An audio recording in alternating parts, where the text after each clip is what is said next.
Force yourself to achieve goals. Voice style. Classic motivational hill inspired. My friend, if you are waiting for motivation to strike before you act, you are already behind. Success does not wait for your feelings. It does not care how tired you are, how distracted you feel, or how long you've procrastinated. Success bows only to one master: discipline. If there is one secret, one power that separates the ones who dream from the ones who achieve, it is this: they force themselves to do what must be done, even when they do not feel like it. Let me ask you something. When was the last time you followed through on a commitment without needing to be in the mood? When was the last time you forced yourself to act, not because you felt inspired, but because you knew it was the only way? That is the mark of a builder of destiny, a builder of purpose, a builder of goals. The world will try to convince you that you must wait for clarity, wait for confidence, wait for motivation. But those who win in life do not wait, they create. They create courage by confronting fear. They create momentum by taking the first step. They create clarity by moving forward into the unknown. Listen closely. You do not need a perfect plan. You need a decision, a firm, unshakable decision that you will move no matter how heavy your body feels, no matter how loud the excuses scream. The man who waits for the perfect time will die waiting. But the man who acts with discipline, he bends time to his will. Your goals, they are not distant dreams, they are blueprints, blueprints of the future that is already possible if you are willing to pay the price. And what is that price? It is your comfort, your laziness, your distractions, your excuses. You must force yourself out of the easy life and into the arena of discomfort, because that is where growth lies. That is where confidence is born. That is where power is earned. Every day you hesitate, you weaken the muscle of decision. Every day you act in spite of hesitation, you grow stronger. Discipline is not a trait, it is a habit, a choice, a muscle that is built through repetition. Force yourself, not once, not twice, but every single day. Force yourself to wake up earlier, to study harder, to speak more confidently, to keep promises to yourself, to finish what you started, because if you don't, the world will force its version of life on you. You must decide now, will you live as a reactor or a creator? If your goal is worthy, if your dream truly matters, then there is no excuse, no delay, no justification strong enough to stop you. Your feelings do not determine your future, your actions do, and those actions must be forced, repeated, perfected, until they become part of who you are. So rise up, stand tall, and force yourself to achieve your goals. Not someday, not when you feel ready, but now. There is a dangerous idea being spread through the minds of men today, the idea that you must feel inspired before you begin, that motivation is some magical spark that must arrive before action can take place. And so many men sit idle, waiting, hoping, praying for the right moment to strike. But let me tell you plainly, that moment rarely comes. And when it does, it passes like smoke through your fingers unless you have trained yourself to seize it. The man who wins in life does not wait for permission. He does not rely on emotion. He is not ruled by mood. He has one master discipline. He rises before the sun not because he wants to, but because he must. He keeps his word not because he feels like it, but because it is his code. He acts with intention, deliberate, unwavering, even when the body aches and the mind protests. Motivation is a spark. It is the wind. It is fleeting. Discipline, however, is the furnace. It burns regardless of the weather. It keeps going when the world grows cold. It fuels the fire long after excitement has faded. Consider the man who builds a great enterprise. Do you believe he is always enthusiastic? That he wakes each day thrilled to grind through hours of difficulty and resistance? Of course not. But he does it anyway. He forces himself to show up. And because he shows up day after day, year after year, the world eventually calls him successful. But success is not luck. It is not mood. It is not a gift. It is the natural consequence of doing what others refuse to do. Most men are slaves to how they feel. The disciplined man is a master of how he acts. And because of that, he owns a power others can only dream of, the power to move forward regardless. While the masses wait for motivation, he builds momentum. While others delay, he advances. While others make excuses, he makes results. If you desire to rise above the ordinary, you must train yourself to act without waiting. You must become the kind of man who says, "I will," and then does with or without applause, with or without support, with or without motivation. Burn this into your mind. You will not always feel like it, but you must always do it. Discipline is not a feeling. It is a decision repeated so many times that it becomes identity. The disciplined man is not stronger or luckier than others. He is simply more loyal to his future than to his comfort. So when your alarm rings, when the work is hard, when quitting seems easy, do not seek inspiration, seek action, because in the end, it is not how you feel that determines your fate, it is what you do. And what you do consistently becomes who you are. One of the greatest lies ever whispered into the ears of man is this: wait until everything is clear. Wait until the plan is perfect. Wait until you feel ready. Wait until the stars align, the risk disappears, and certainty appears before you like a golden light. And because of that lie, millions sit still paralyzed by the illusion of preparation. They study. They daydream, they plan and revise and plan, all the while ignoring the one law that governs every great achievement. Nothing moves until you do. You see, life does not respond to thought alone. It responds to action, bold, deliberate, even imperfect action. The man who makes up his mind and steps forward, even blindly at times, accomplishes more in 1 month than the indecisive man does in a year of mental rehearsals. The path will never be fully clear. There will always be unknowns, always be risks, always be doubts. But success belongs to the man who moves anyway, who commits and then corrects as he goes. Look around at the world. You admire the empires, the inventions, the legends. They were not built by men who waited for every detail to be perfect. They were built by men who decided and then took the first step, even when the next 10 were hidden by fog. The power to decide and then act is the greatest tool you possess. With it, you conquer procrastination, you defeat fear, you override doubt. You do not need to know the entire route to begin the journey. You only need the will to move. Hesitation is a thief. It robs you of time, energy, and confidence. Each time you delay a decision, you weaken your resolve, you build the habit of avoidance, and in time that habit becomes identity. But the man of decision, he is different. He builds confidence with every action. He learns by doing, not just by thinking, and if he makes a mistake, he adjusts. He does not crumble, he does not quit. He recalibrates and continues forward because progress matters more than perfection. Perfection is the enemy of progress, and waiting for the right time is the enemy of success. There is no right time, only now. There is no perfect plan, only a courageous decision backed by consistent effort. So if you find yourself standing still, endlessly evaluating, endlessly doubting, understand this: you are wasting precious life. You must decide, you must move, you must begin.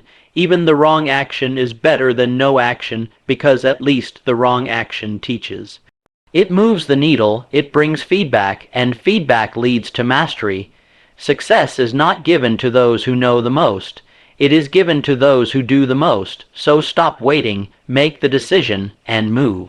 The most dangerous place a man can live is in comfort, not because comfort is evil in itself, but because it lulls the mind to sleep. It whispers, "You've done enough, you can rest now." And if you listen for too long, you begin to forget what you were chasing in the first place. Greatness is not born in ease. It is forged in resistance, in challenge, in pressure, in discomfort. Every man who has ever built something extraordinary has done so not in the comfort of certainty, but in the chaos of struggle. He walked willingly into discomfort because he understood this eternal truth. Comfort kills ambition. It dulls the senses. It weakens the spirit.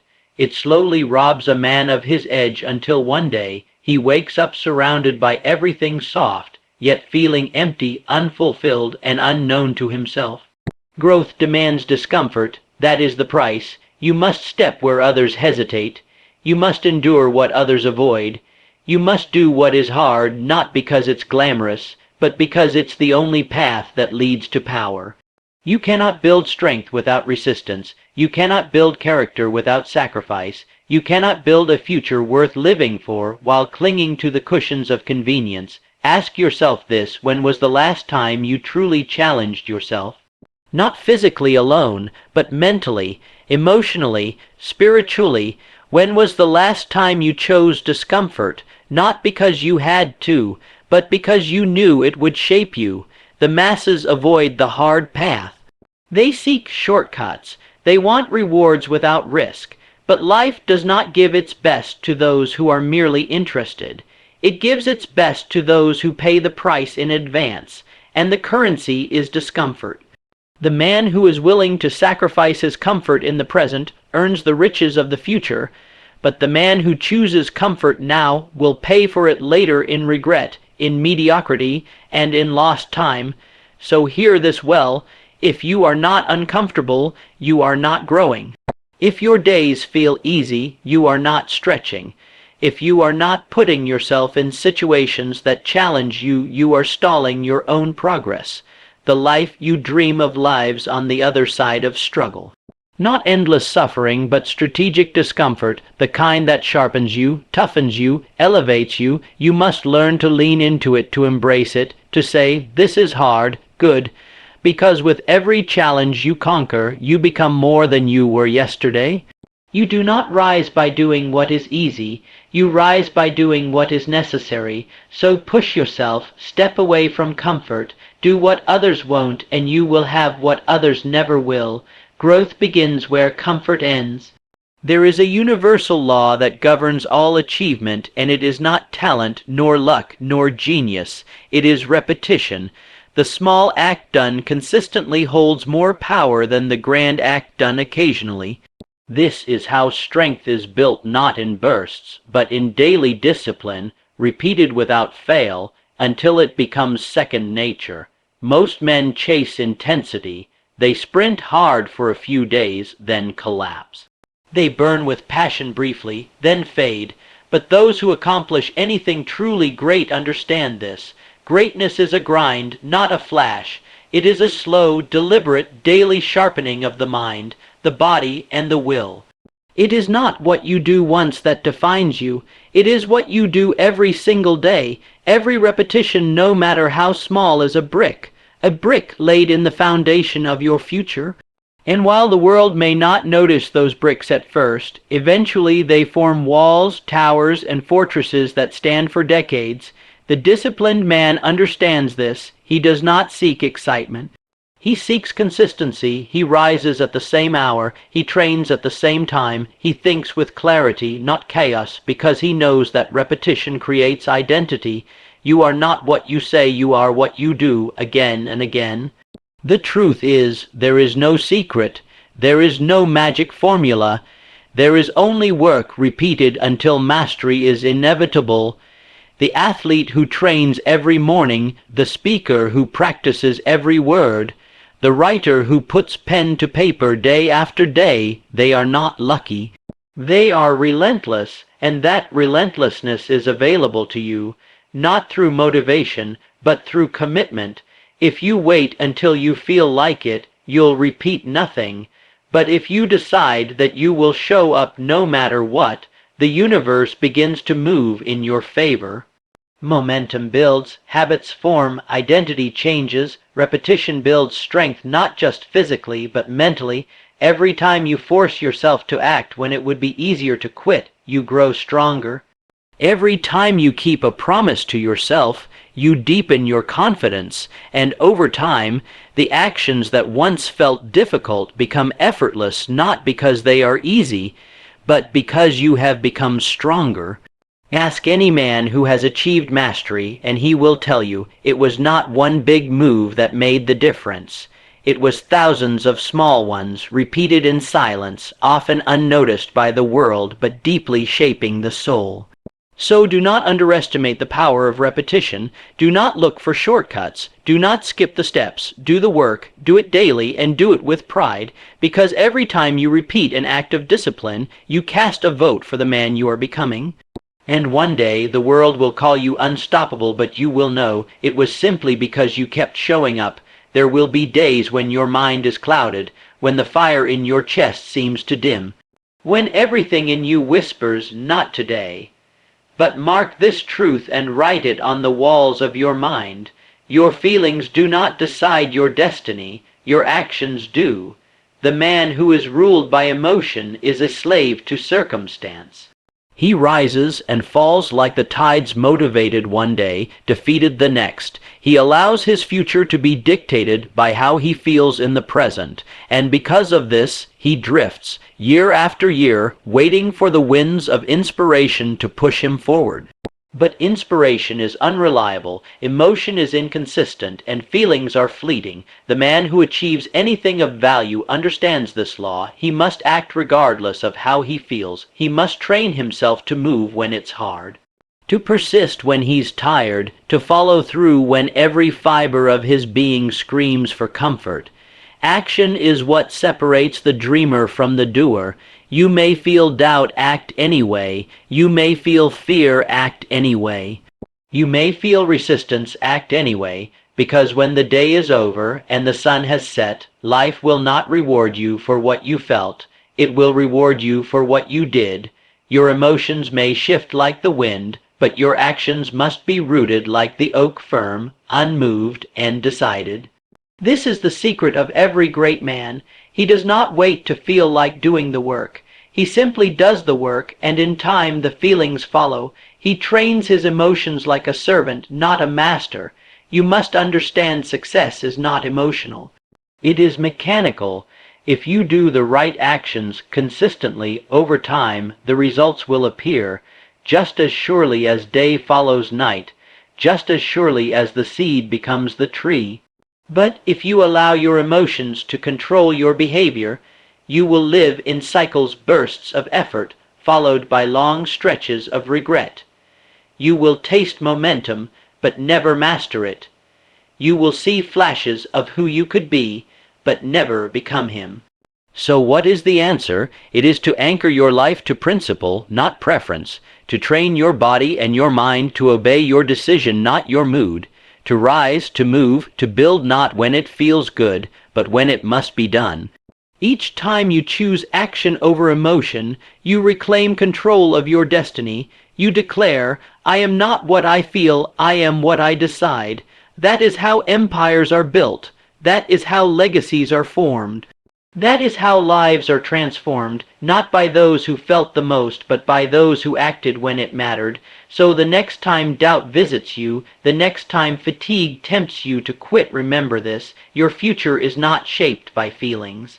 It is shaped by what you do. Every man must face this truth. You are either creating your life or reacting to the world around you. There is no middle ground. There is no neutral. Every day, every decision, every moment you are either taking command or surrendering control. The man who reacts is a puppet. He waits for something to happen. He waits for the right conditions, the right people, the right emotions. He allows the outside world to dictate his pace, his priorities, and his purpose. When life is calm, he moves. When life resists him, he stops. His direction is not chosen, it is assigned to him by the winds of chance. But the man who creates, he is different. He wakes with intention. He doesn't wait for permission. He does not seek approval. He chooses his path, and then he walks it whether or not the world applauds, whether or not the road is clear. Creation demands courage. It requires vision. It requires the power to say, "This is the life I will build, and I will not stop until it is real." And from that declaration, he begins, not with fanfare, not with guarantees, but with decision. You see, the Creator is never lucky, he is prepared. He doesn't wait for the opportunity to knock. He builds the door, he carves the path, he writes the script of his life with sweat and force and discipline. But the reactive man, he drifts, he is busy, but not productive. He responds to emergencies, but never sets his own mission. He scrolls, he answers, he responds, but he never leads. He becomes an employee of life when he was born to be a master of it. Understand this, every day you wake up, you are handed time. Energy, opportunity. The question is not whether you've been given enough, the question is what you're doing with it. Are you spending your day building, or are you simply responding to what others throw your way? The world is loud, it wants your attention, it will pull you in 1,000 directions if you let it, but the man of purpose protects his focus like gold. He creates boundaries, he guards his mind, he says no to the noise so he can say yes to his vision. And this vision becomes real only through creation, through action, through effort, through deliberate daily progress toward a goal that you choose. So stop reacting, stop waiting, stop responding to every distraction like it deserves your destiny. Stand up, declare your aim, and build. You were not born to watch. You were not born to follow. You were not born to react. You were born to create, to shape your future, to define your days, to craft a life of meaning, power, and purpose. And that power begins the moment you decide, I will no longer react. I will create no matter what stands in my way.